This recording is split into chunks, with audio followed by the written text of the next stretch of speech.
We know that climate change is every inch a woman's issue.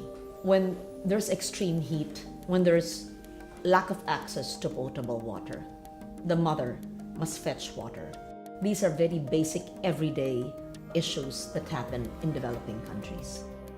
I think one has to take into account, and this is what science tells us, unless we contain global warming to 2 degrees Celsius, we are going to lose the development gains of the past, and we have little chance really to provide a safe and prosperous future for our children.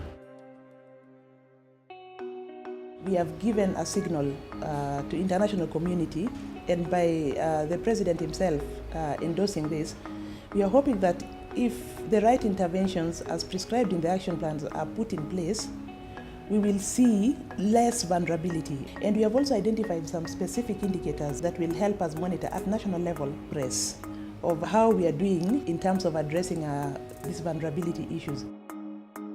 Estamos haciendo un trabajo con el Instituto Nacional de la Mujer de Honduras, haciendo unas guías para trabajar con ellas, y orgullosamente le digo que hemos establecido la primera escuela de liderazgo y empoderamiento de género en Honduras.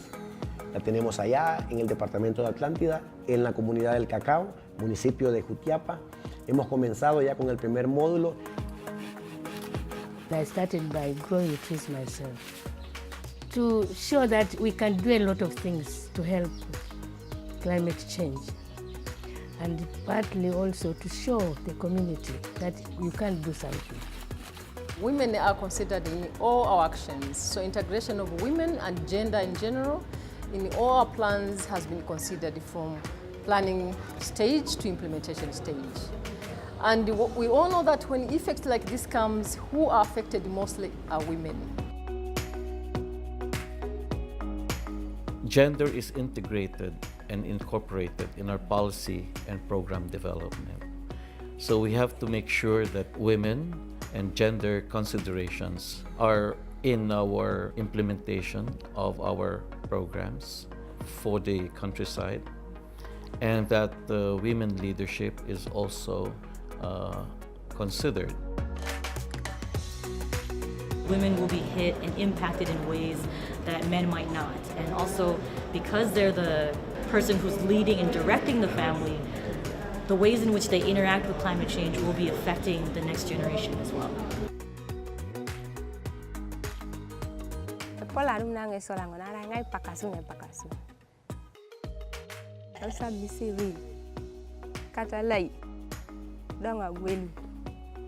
Pupidonga kata yala manara just kwan ngo kede sola nara ai kwan nga ber pele nge jana kini ikadwe etanya mu kaida eno ko kini da pitari jam kwa eno chai ngesi.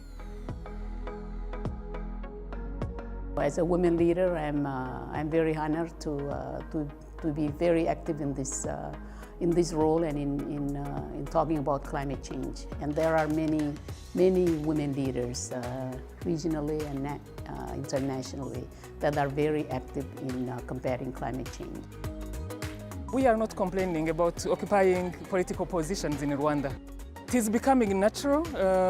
I think it was not the case sometimes back, but now with the support of the high leadership of the country, it's becoming natural.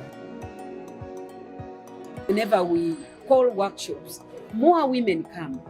Even there are more initiatives by women than the men. When you look at the people asking for money, it is women groups. So we need more support from the men so that we can do more in fighting climate change.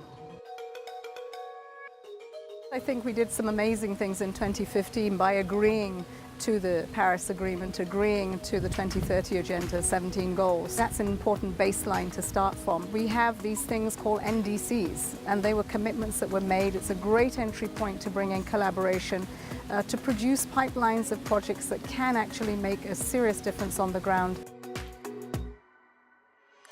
I'm a perennial optimist.